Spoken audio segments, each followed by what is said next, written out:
हिंदू धर्म में सभी सनातनियों के लिए जहां एक तरफ ईश्वर की पूजा अपने आप में बहुत ही मायने रखती है, सभी हिंदू धर्मावलंबी ईश्वर की पूजा करते हैं, तो वहीं सभी लोग अपने भविष्य को जानने के लिए भी उत्सुक रहते हैं कि हमारा आने वाला समय कैसा होगा और वर्तमान जो समय चल रहा है वह किस दिशा में है, कैसे चल रहा है।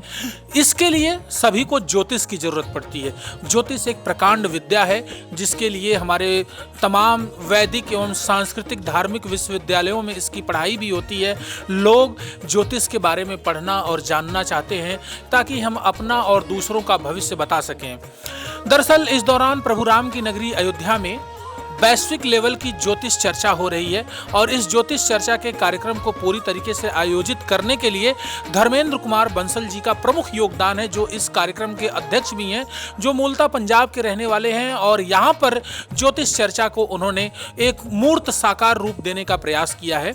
ज्योतिष क्या है, कैसे यह व्यक्ति के जीवन पर प्रभाव डालती है और धर्मेंद्र जी ने आखिर अयोध्या को ही क्यों चुना अपनी ज्योतिष चर्चा के लिए, हम तमाम बातों को उनसे विस्तार से जानते हैं।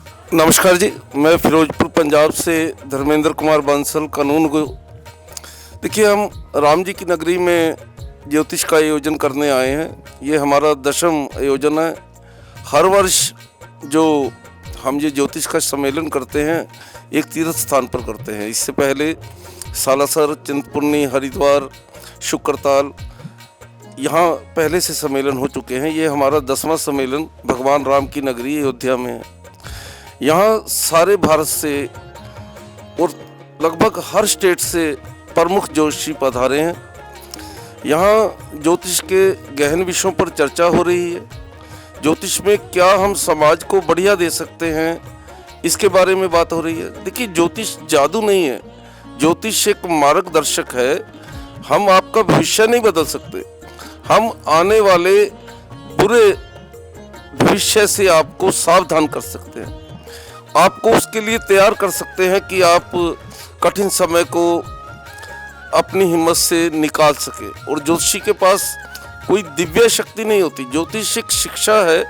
जैसे आप कोई और शिक्षा ग्रहण करते हैं ना, जैसे आपके पास अपने विषय की कोई डिग्री है, ऐसे ज्योतिष एक विज्ञान है। इसे किसी जाति विशेष के लिए रिजर्व नहीं रखा हुआ है कि कोई जाति विशेष के लोग ही इसे सीखेंगे। जिसका भी गणित अच्छा है, जिसकी भी स्मरण शक्ति अच्छी है, वो इसे सीख सकता है। इसके नियम हैं, अंधविश्वास नहीं है ये। और कोई भी व्यक्ति आपका भविष्य अपने आप नहीं बता सकता। ज्योतिष के ग्रंथ हैं और उन ग्रंथों में जो नियम है उसके आधार पर ही फलित करते हैं। इसमें हम किसी तरह का अंधविश्वास नहीं फैलाते। और ज्योतिष में तो हम भूत प्रेत भी नहीं मानते। ज्योतिष में हम ऐसा भी कुछ नहीं मानते हैं कि किसी ने किसी को वश में कर लिया है। ज्योतिष ग्रह का प्रभाव बताता है।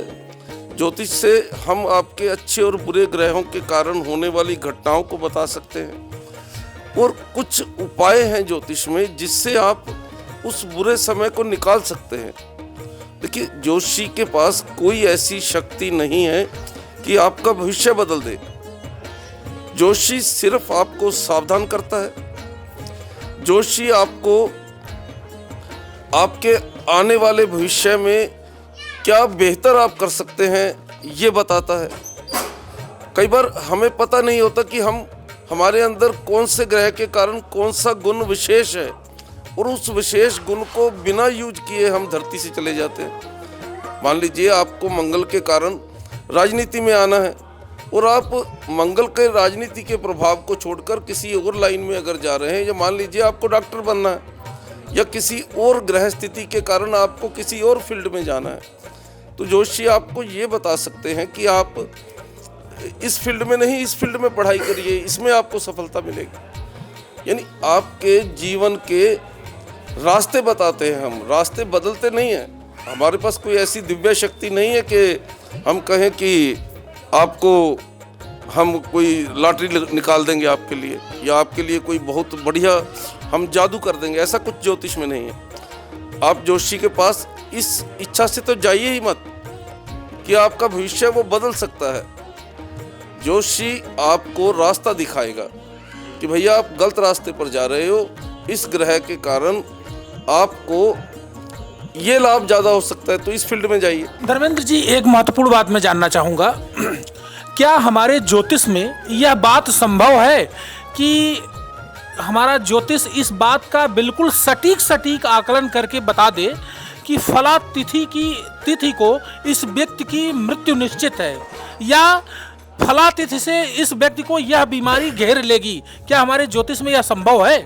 देखिए, गणित है ये, कितना बढ़िया आप कैलकुलेशन करते हैं, कैसी आपकी गणना है, इससे ये भविष्य बताया जाएगा। संभव है, हम बता सकते हैं इस समय आपको कष्ट आएगा, इस समय आप किसी कोर्ट केस में जा सकते हैं, लेकिन मृत्यु की जो बात आप पूछ रहे हो, मृत्यु का समय बताना ही वैदिक ज्योतिष में मना है।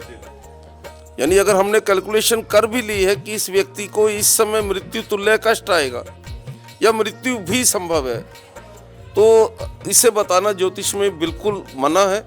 और दूसरी बात है, हमारे पास जो लोग आते हैं ना, समस्या में आते हैं, यदि हम उन्हें और भयभीत करके भेजेंगे और डरा कर भेजेंगे, वो आया तो हमसे कुछ दिलासा लेने हैं, उसकी इच्छा मैं जोशी के पास जाऊं और मुझे कुछ अच्छा रास्ता मिल जाए, और हो सकता है हम रास्ता ना भी बता सके, लेकिन हमारा जो मेन काम होना चाहिए जोशी का, कि उस व्यक्ति को दिलासा दे कि भैया बुरा समझ है, इतने समय का है, इतने निकल जाएगा।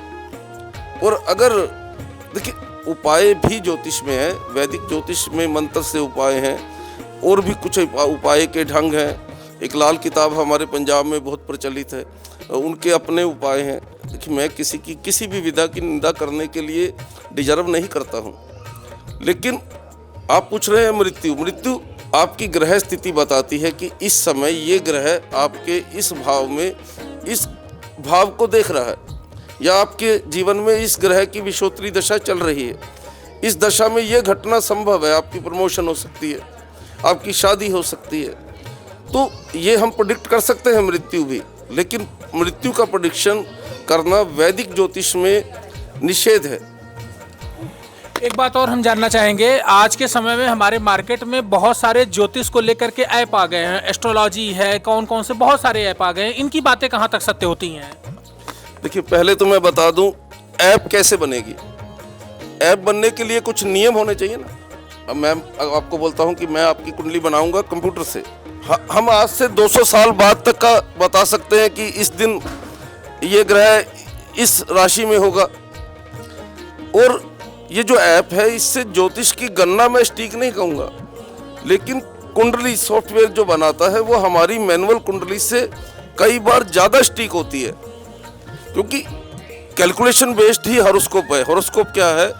आपके जन्म के समय आसमान का चित्र है, यानी आपके जन्म के समय वायुमंडल में कौन सा ग्रह कहाँ था, ये उस कुंडली में दिखाया गया है। तो इसका एक निश्चित समय उन्होंने सॉफ्टवेयर में फीड किया। अभी चंद्रमा 54 आवर्स में अगली राशि में जाएगा, बृहस्पति 13 महीने में अगली राशि में जाएगा। उन्होंने आज अगर सॉफ्टवेयर बनाया है तो आने वाले 200 सालों के लिए फीड कर दिया है कि अगर आप उसमें आज की तारीख भर रहे हो तो आज की तारीख में इस ग्रह इस राशि में होंगे। तो सॉफ्टवेयर गलत है ऐसा मैं नहीं बोलूँगा। सॉफ्टवेयर से जो कुंडली बनती है वो जो हमारे मैनुअल लोग कुंडली बनाते हैं उससे ज़्यादा सटीक हो सकती है, लेकिन उसका प्रेडिक्शन का जो बेस है वो कई बार जैसे बोलते हैं ना, एक रूढ़ी बना दी है, यानी उसमें परमानेंट फिट कर दिया है कि चंद्रमा यहाँ है, तीसरे घर में चंद्रमा है, इसकी 3 बहनें होंगी, 2 भाई हैं। लेकिन चंद्रमा तीसरे घर में होने का यही एक प्रेडिक्शन नहीं है। चंद्रमा के और एस्पेक्ट भी देखने होंगे। चंद्रमा किस स्थिति में है, किस ग्रह की राशि में है, कौन सा ग्रह है उसे देख रहा है, चंद्रमा वहाँ शुभ है अशुभ। सॉफ्टवेयर में जो प्रेडिक्शन है वो ऐसी है कि उन्होंने भर दिया है जी, 7वें भाव में शनि है, इसका तलाक होगा, नहीं भी होगा। यानी प्रेडिक्शन सॉफ्टवेयर की इतनी अच्छी नहीं है, उनका मैथमेटिक्स, उनकी गणना अच्छी। एक बात और हम आखिरी बात आपसे निजी जीवन से जानना चाहेंगे। आप एक सरकारी एम्प्लॉय हैं, गवर्नमेंट एम्प्लॉय हैं, रेवेन्यू ऑफिसर हैं, कानूनगो हैं। आध्यात्म ज्योतिष की तरफ आपका रुझान कैसे बढ़ा और दोनों चीज़ों को आप बैलेंस बना करके कैसे रखते हैं? देखिए, मैं स्कूल टाइम से संस्कृत पढ़ा हूँ और स्कूल टाइम से ही ज्योतिष का विद्यार्थी हूँ। हम अग्रवाल हैं बाई कास्ट, तो सनातन धर्म में वैश्य को दान लेने का अधिकार नहीं है। इसलिए भी मैं ज्योतिष की कोई भी सेवा पैसे लेकर या दक्षिणा लेकर नहीं देता हूँ।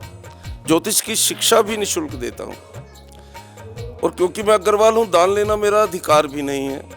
दूसरा, ईश्वर की कृपा से मैं अपने बच्चों के लिए कमा लेता हूँ। सरकारी सेवा में हूँ, तो धन कमाना ज्योतिष से मेरा उद्देश्य नहीं है। लेकिन ज्योतिष का जो सही ढंग है उसे लोग समझें। ज्योतिष के बारे में जो अंधविश्वास है कि हम ज्योतिषी के पास जाएंगे, हमें फंसा लेगा या हमें हमारा शोषण करेगा, उन सब चीज़ों से दूर हो, आम जनता को ज्योतिष का रहस्य पता चले। देखिए, यहाँ मेरी एक पुस्तक भी हम यहाँ विमोचन करेंगे, वैदिक ज्योतिष अद्भुत रहस्य। जिन्हें ज्योतिष बिल्कुल भी नहीं आता, जो बिगनर्स हैं, वो भी उस पुस्तक से ज्योतिष सीख सकते हैं। ज्योतिष के लिए मैंने पहले भी बोला, किसी जाति के लिए ज्योतिष नहीं है कि यही जाति करेगी और यही सीखेगी।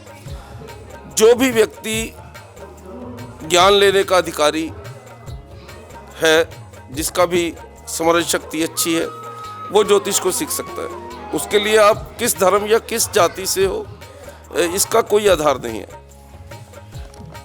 ज्योतिष के मसले पर मेरे साथ जुड़े हुए थे धर्मेंद्र बंसल जी, जिन्होंने बहुत ही महत्वपूर्ण जानकारी दी। स्वामी नीरज जी हैं, उनसे जुड़ते हैं, जानते हैं ज्योतिष को लेकर के उनका किस प्रकार का कैसा दृष्टिकोण है। मैं स्वामी नीरज जी महाराज जौनपुर से हूं और अयोध्या धाम में ज्योतिष पर चर्चा चल रही है और मैं ज्योतिष के बारे में ये बताना चाहता हूं कि ज्योतिष वेद का नेत्र है। ज्योतिष आज की चीज नहीं है। आज हमारा सनातन का जो पंचांग है वह बहुत पुराना है। विक्रम संवत को हम लोग याद करते हैं। विक्रम संवत का पंचांग जो है प्रायः हर घर में मिल जाएगा, हिंदू और सनातन भाइयों के घर पर। शक संवत का भी पंचांग आपको मिल जाएगा। इसके साथ साथ हमारे भारत की जितनी भी भाषाएं हैं, हर भाषा में कोई ना कोई पंचांग रहा है। ज्योतिष का रही बात, तो नारद भी इसके पहले ज्योतिषी हो चुके हैं। भगवान श्री नारद से पहले भी बहुत से हमारे जो सृष्टिकर्ता है ब्रह्मा जी, वह भी प्रखंड ज्योतिष पर ही उनकी चर्चा रही है। माँ सरस्वती की कृपा। दूसरी बात, विश्वामित्र एक अच्छे ज्योतिषी हुए हैं। पांचों पांडव में सहदेव का नाम आता है जो एक अच्छे ज्योतिषी हुए हैं। तो ज्योतिष तो बहुत पुरानी चीज़ है और ज्योतिष एक अदभ्य चीज़ है। ज्योतिष और विज्ञान में बहुत अंतर है।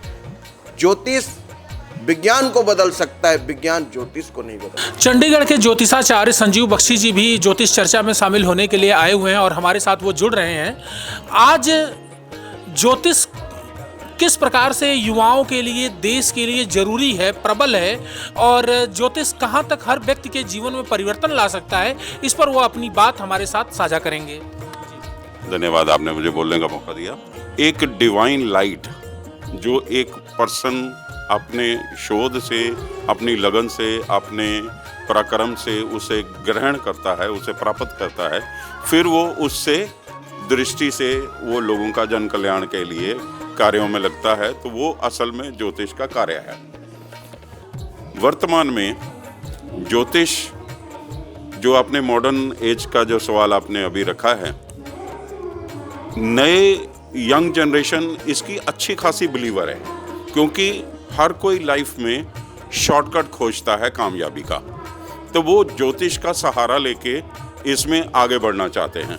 देखिए, बहुत शाश्वत विषय है, इसको कई रूप में लोगों ने बदनाम कर दिया है और ये इनके उल्टे सीधे रास्ते और उपाय बता बतू के और इस तरीके से इसके जो मेन इसकी मूल आत्मा है उसका एक तरीके से हनन हो रहा है।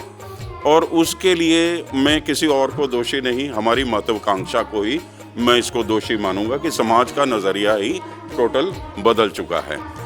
अब जैसे गणित में 2 + 2 = 4 है, पर जो समाज है उसको 2 + 2 किसी को 5 चाहिए, किसी को 6 चाहिए।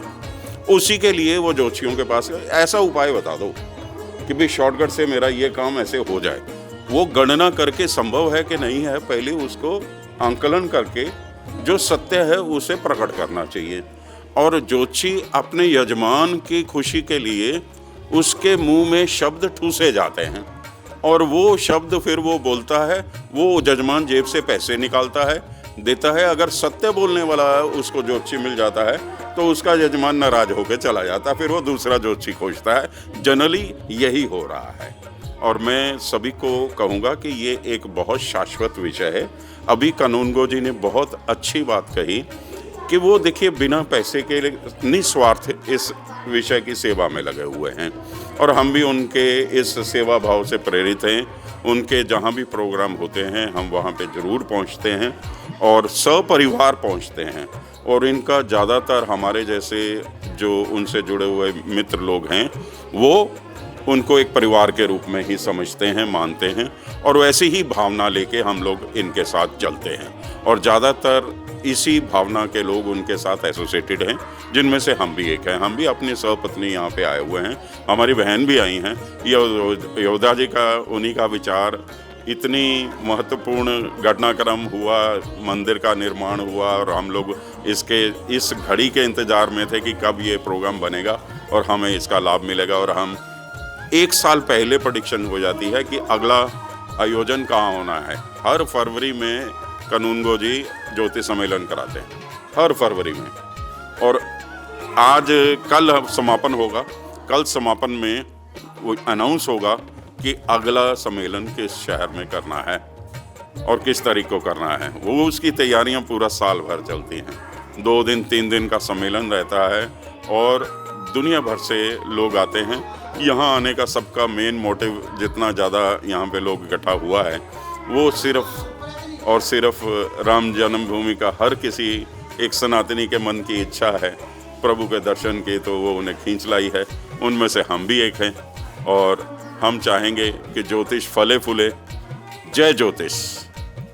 ज्योतिष पर बहुत ही सारगर्भित जानकारी चंडीगढ़ वासी संजीव बख्शी जी ने हमारे साथ साझा की। मैं देवेश पांडे, अयोध्या।